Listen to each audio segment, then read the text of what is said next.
Hey guys, welcome to another episode of Legacy Speaks. From primary care providers to life partners, finding the one can be a difficult journey filled with trial and error. But don't fret. Here are 3 things to be mindful of when finding a mental health professional to meet your therapeutic needs. Determining your mental health needs is a great place to start. There are a number of reasons to seek therapy, but what is yours? Begin to take an active inventory of the life experiences, memories, and cycles that truly impact your overall functionality. Struggling with self-defeating thoughts while on the job? There's a therapist for that. Looking to strengthen your relationship with your children but want to heal from some emotional scars caused by a parent? There's a therapist for that as well. Really dig deep and leave no stone unturned.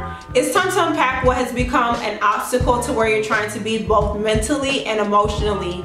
And for clarification purposes, there are no qualifications for therapy, meaning one does not need to be suicidal, homicidal, or even struggling with some form of traumatic experience in order to start therapy. I know a lot of people may assume like that's the reason why therapy isn't for them, but that's not how any of that works. As a matter of fact, all of us can use some level of consistent mental health maintenance from time to time. So don't feel discounted or unfit in any way. Next, determine your budget. Let's be honest, money can be a huge factor when it comes to the items we purchase and the services that we're willing to spend our money on. I cannot reiterate enough how much of an investment therapy is. That's why it's very important for you to determine early on how you intend on funding the cost of treatment. Are you insured? Explore which therapists are within your network by searching the online directories provided in your member portal. Although I find that some of those lists are not always up to date, I highly recommend contacting the office of that provider directly to confirm whether they are still in network. I come across so many clinicians that are transitioning off of insurance panels and are becoming self-pay. So that's something to consider when you are using your insurance.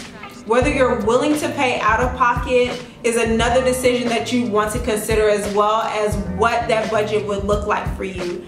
And if you happen to find a therapist that is out of network, but you are still interested in their services, inquire about whether they have sliding scale rates.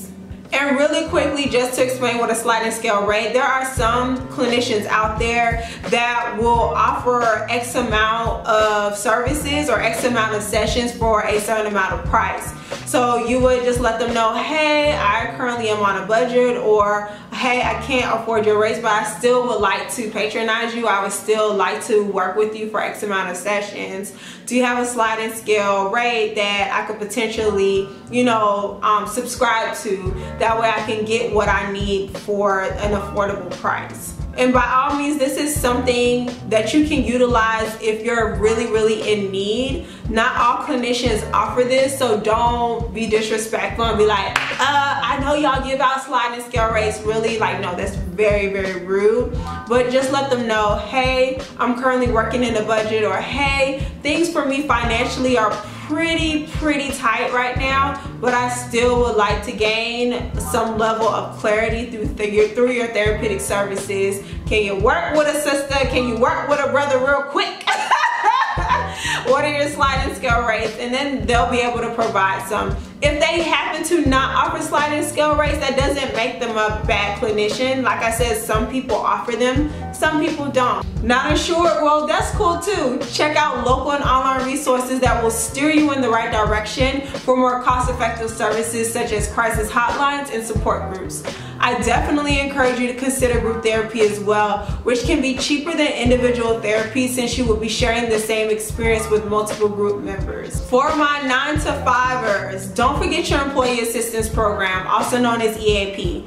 This is something that many employees fail to take full advantage of. This is a work-based program that provides short-term counseling in the form of about 5 to 6 sessions. It depends on the company. Other services that the EAPs provide include confidential assessments, referrals to mental health providers and facilities, and even follow-up for not only the employee but also sometimes even the family members as well.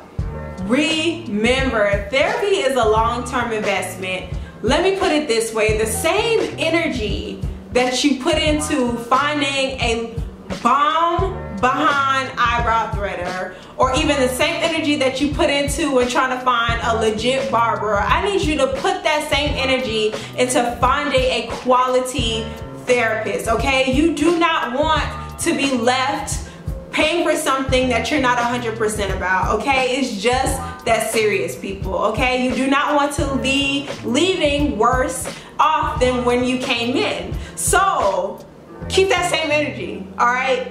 Put in the effort into finding a legit, amazing therapist that is specific to your needs, specific to what you're looking for, and specific to what you're trying to grow into, okay? Okay. Lastly, do some extra research on expertise and specialties.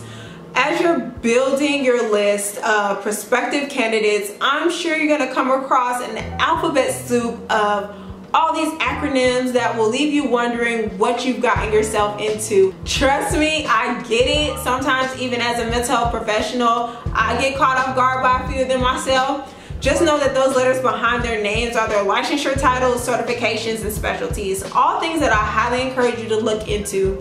In the mental health realm, you can find some of the following in no particular order, just in case somebody gets a little territorial. Licensed professional counselors, associate professional counselors, licensed mental health counselors, which I happen to come across a lot in the state of Florida, licensed clinical social workers, licensed marriage and family therapists, psychologists, psychiatrists, and even addiction counselors as well, or also masters of addictions therapists. Even with this knowledge, sometimes we don't know what we truly need until we actually need it. As you're browsing through every profile and about me section of a clinician, quickly Google what each certification entails. For example, if you're interested in working with someone who is more trauma oriented, you may want to consider a certified clinical trauma professional, or someone who is just skilled in trauma-focused cognitive behavioral therapy. Like I mentioned, these are just examples and not recommendations, so don't take me literally. Those are just examples. All right now, this will be my third time telling you this, so let's say it together, one for the road. Therapy is an investment. There is nothing like the therapeutic process. In it, you'll discover the innermost parts of yourself and develop a level of intimacy with another human being like never before. It is highly encouraged, guys, that you put forth some level of intentionality and effort to find a skilled professional to help you work through things that foster both vulnerability and resiliency.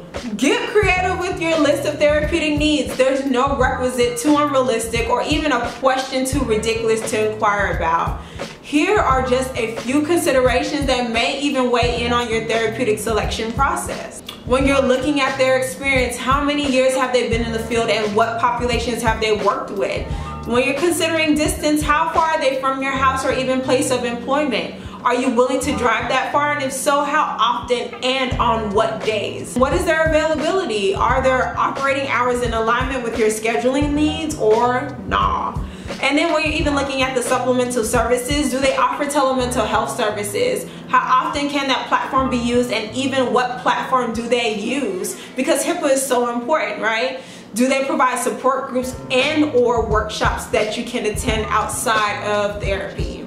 Anything missing? Drop your list of considerations that you plan to keep in mind of when you're looking for your therapist. And for those who are currently in therapy, what are some things that you remain mindful of on your personal search? So just a quick recap, 3 things that you need to be mindful of when you're trying to find a therapist is 1, create a list of your presenting issues and your target goals. 2, determine your budget. And 3, be mindful of the miscellaneous information that you need to research, like their expertise, their specialties, and things of that nature. Well, all right, guys, thank you so much for tuning in to another episode of Legacy Speaks. Once again, stay connected via Legacy SPKS on everything. Don't forget to like, subscribe, and share. Like, comment, subscribe, and share. And thank you so much for everything.